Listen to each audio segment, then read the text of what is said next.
Olá, queridos, graça e paz a todos. Bem-vindo ao canal do pastor Ronildo Gonçalves. Hoje nós vamos falar sobre a Arca de Noé, folclore ou fato histórico. Mas antes de falarmos sobre a Arca de Noé, eu peço a você que se inscreva aí no nosso canal, ative as notificações clicando no sininho e compartilhe este vídeo com outras pessoas, né? Quem sabe aí tem alguns irmãos que também têm a mesma curiosidade que a sua em aprender mais a respeito desses assuntos, né? E, meu irmão, e falando de dilúvio, tá caindo um pé d'água aqui em BH. Tá chovendo muito e eu acho que nós vamos ter que construir uma arca por aqui também, viu? É muita água que tá caindo em Belo Horizonte. Glória a Deus por isso, né? Bom, água é vida. Vamos lá, então? Bom, muita gente pensa que a Arca de Noé é um folclore antigo, um mito e nada mais, e que o dilúvio não aconteceu, ou se ocorreu, teria sido apenas uma inundação localizada em determinado lugar do planeta. Muitos professores afirmam isso, e afirmam categoricamente. Mas nós sabemos que o dilúvio não foi uma inundação localizada, o dilúvio foi universal. Você já viu a imagem do Grand Canyon nos Estados Unidos? Essa imagem aqui, ó.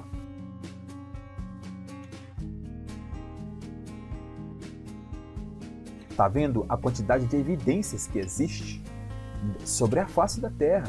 O Grand Canyon é uma evidência gigantesca. A gente vê nitidamente a marca, sabe, da água em várias etapas ali naquelas montanhas. Né? Você vê aquelas marcas ali, exatamente, eu acredito, exatamente, não precisa nem de comprovação científica. Eles falam que aquilo ali foi construído, que aquilo ali, quem fez aquelas marcas ali foi o Rio Colorado, né? As águas do Rio Colorado. Nós sabemos que não, nós sabemos que aquelas marcas são diluvianas, aquelas marcas foram feitas pelo dilúvio. À medida que a água foi secando, né, foi evaporando, as águas foram evaporando, então foram deixando aquelas marcas. Está bem evidente, né? Não precisa de estudo científico para provar isso não, está bem evidente. E essas marcas, elas existem no planeta todo. Tá? Por que eles não têm interesse em estudar isso dessa forma? Porque vai provar que a Bíblia tem razão. E nós sabemos que o tempo todo eles querem tirar a autonomia da palavra de Deus, né? Tirar a razão da palavra de Deus. Colocar, ou seja, deixar a Bíblia como um livro sem crédito. Então, essa é a intenção. Fazer da Bíblia um livro sem crédito. Agora, já imaginou se eles estudam, esses cientistas que não são cristãos, né? Se eles estudam isso e trazem esses fatos à tona, vai dar credibilidade à palavra. Então, eles vão ficar aí no beco sem saída.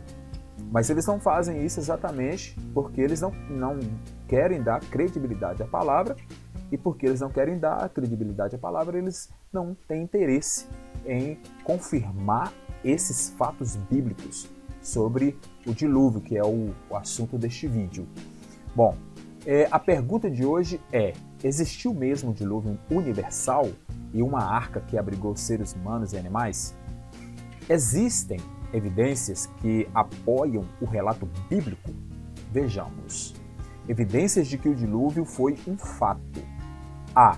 Lendas semelhantes em todos os diversos continentes do mundo. Povos antigos concordam em 3 elementos essenciais. Houve uma embarcação forte e segura, houve destruição catastrófica provocada por água, houve um homem que salvou sua família e também a vida de animais. B. Cientistas se surpreendem ao comparar medidas e proporções da arca, Gênesis capítulo 6, do versículo 14 até o versículo 16, com modernas normas de engenharia naval. Medidas da arca. O côvado equivalia a 45 centímetros, então a arca teria o comprimento de 300 côvados, ou seja, 135 metros. Teria a largura de 50 côvados, 22 metros e meio, e teria a altura de 30 côvados ou 13 metros e meio de altura. Como a arca era dividida em 3 andares, isso totaliza área disponível de 9.000 metros quadrados e volume de 41.000 metros cúbicos. Isso equivale a 227 apartamentos ou 586 vagões de trem ou ainda 20 quadras de basquete. Ou seja, era um tremendo de um navio, uma tremenda de uma embarcação. A pergunta é a seguinte: se a história do dilúvio e da Arca de Noé, relatada na Bíblia, fosse um mito apenas, como é que os antigos autores encontrariam, muito antes da invenção dos primeiros navios, tantos dados precisos sobre a construção de um barco? Responde aí, por favor. C. Seria possível que na arca coubesse todos os animais? De mais de 1 milhão de espécies existentes, muitas não precisaram ser recolhidas por viverem nas águas, como os peixes, os equidermes, os moluscos, os selenterados, as esponjas, os protozoários. O Dr. Arthur Jones, PhD, especialista em taxonomia, chegou à conclusão que Noé precisaria trazer para a arca apenas 793 espécies. Como dos animais limpos entravam 14 e dos imundos somente 2. Então foi necessário acomodar apenas 2.200 espécies de animais. D. De onde teria vindo tanta água para cobrir a terra toda? Em Gênesis capítulo 7, versículo 11, lemos de onde veio a água, chuva e também dos reservatórios subterrâneos, que a Bíblia fala que Deus abriu as comportas, mandou a água aí para o planeta todo, ou seja, veio água de tudo quanto é lado. Deus tem poder para isso, né? Os oceanos contêm água suficiente para cobrir a terra toda. Se a superfície da terra fosse perfeitamente plana, sem montanhas, ou bacias oceânicas, ela seria coberta por uma camada de água com 3 quilômetros de profundidade. Você vê isso em Ciências das Origens, número 2, na página 10. O que é isso, pastor? Ciência das Origens. Joga na internet e você vai achar. É um site muito legal que fala muito sobre o criacionismo e traz muitas respostas para nós cristãos. É uma comunidade criacionista do Brasil, tá? Pesquisa lá e você vai achar muita coisa interessante. Para onde foi toda a água do dilúvio? A terra passou por uma grande transformação de sua superfície. Embora os oceanos tenham em média 3 km de profundidade apenas, eles chegam também em determinados lugares até 17 km de profundidade. O surgimento das calotas polares norte e sul com grande concentração de água congelada. Então, para esses lugares foram a água. Você olha nas calotas norte e sul, é muita água, meu irmão. É muita água. Como essa água foi parar ali? Então, existem evidências o tempo todo, o planeta todo, de que o dilúvio foi universal. Tem muito mais provas científicas que a gente poderia trazer, mas para que o vídeo não ficasse tão grande, né? Então, isso aqui já é o suficiente para a gente poder compreender melhor isso. E outra coisa, porque eu creio em Deus. Eu creio naquilo que Ele fez. Eu não tenho dúvidas, tá bom? Então, quando essas pessoas que não acreditam no dilúvio e nos milagres da palavra começarem a acreditar em Cristo, em Deus, elas também vão passar a acreditar nessas obras de Deus. Aplicações da realidade do dilúvio. Aplicações da realidade do dilúvio. Primeira aplicação. Condição moral. Por que Deus mandou o dilúvio à terra? Primeiro, pela condição moral do homem. A Bíblia diz que eram continuamente más as ações das pessoas. Isso não parece com as manchetes dos jornais de hoje? É a mesma coisa, né? Segundo, as pessoas zombavam de Noé. Elas diziam que nunca havia chovido e que Noé era um louco. Hoje, na nossa época, na nossa atualidade, o que acontece? É a mesma coisa. Zombam de nós, zombam da história da Bíblia, falando que a criação, Adão e Eva, o dilúvio, né, etc., são histórias para crianças. Como zombou de Noé naquela época, continua zombando da mesma forma hoje. Não é diferente, né? Bom, terceiro, destruição por fogo. O futuro não nos reserva mais uma inundação mundial. Mas o mundo será novamente destruído, desta vez por fogo. 2 Pedro, capítulo 3, versículo 7 até o 8. Pastor, como você me afirma que não vai haver outra inundação? Você sabe aquele arco-íris que você vê no céu, né? Quando a gente tem a oportunidade de presenciar, é algo muito bonito, né? Aquele arco-íris, querido, é um sinal, está lá na Bíblia, na palavra de Deus em Gênesis. Lê lá Gênesis, na parte que fala do dilúvio, e no finalzinho da história você vai ver que Deus coloca um arco-íris, sabe, nos céus. Aquilo é uma aliança que Deus fez com o homem de que não inundaria mais a terra, sabe? Que não destruiria a terra com água, que não ia trazer outra inundação. Então aquilo é uma prova evidente do sinal da aliança de Deus com o homem, de que ele não inundaria a terra de novo. Então, Deus cumpre com a sua palavra.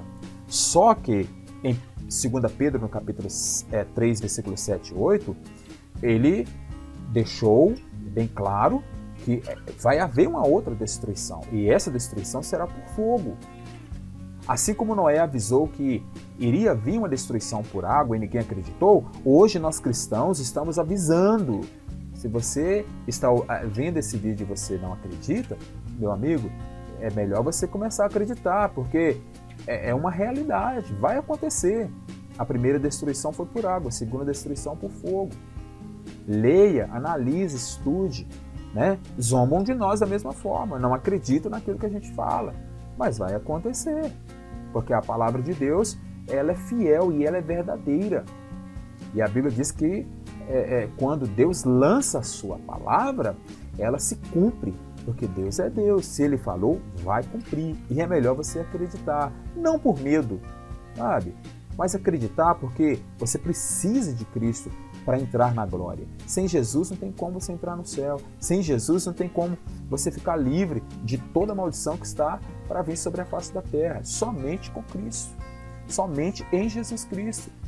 Somente Ele pode nos livrar de toda a desgraça que está por vir, né, sobre a face dessa terra. Você acha que Deus vai deixar essa imundícia toda que está aí na face da terra? Não, meu querido. Tudo vai ser purificado. Em outro vídeo eu vou falar melhor sobre isso, tá bom? Vamos lá. Quarto, Deus indicou um modo de salvação. João capítulo 5, versículo 24. Ouvir e crer. Foi a fé que Noé teve que o levou a obedecer. Fé levou a agir. Construiu uma arca gastando todos os seus bens. Quinto, entrar pela porta para ser salvo. João capítulo 10, versículo 9. Você precisa deixar Jesus viver em você, se você quiser ficar livre de toda a maldição que está por vir sobre a face da terra, tá bom? Você acreditando ou não, vai acontecer. Eu tenho o hábito de dizer o seguinte: você acreditando ou não que o universo existe, ele está aqui acima da nossa cabeça, com todas as suas constelações, com todos os seus sistemas solares, todas essas estrelas maravilhosas aí por cima de nós. Querendo ou não, existe. É a mesma coisa da palavra de Deus. Você querendo ou não, vai cumprir. Vai se cumprir. E Cristo é a única salvação, sabe? Então deixe Jesus entrar em sua vida, para que você viva eternamente. Tá bom? Sexto, um dia a porta fechará. O Espírito não vai insistir para sempre.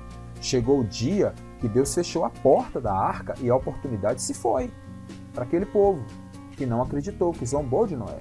Chegará também o dia em que ele finalmente fechará a porta da salvação.